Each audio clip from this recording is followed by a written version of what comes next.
تشربوا بن صح، قهوه صح. بجيب ستاربكس.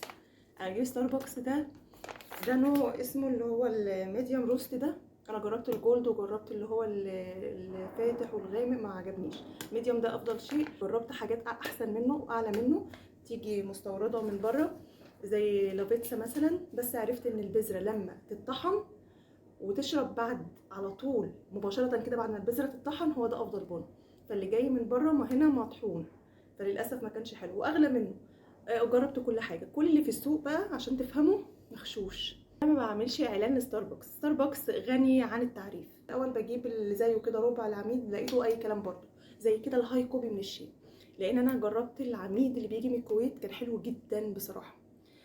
فالاحسن حاجه موجوده في مصر والله بجد هو ستاربكس. كل اللي موجود في السوق حرفيا بيعمل اضطرابات في القلب وبيبوظ الجهاز العصبي وبيعمل خلل كمان في التركيز.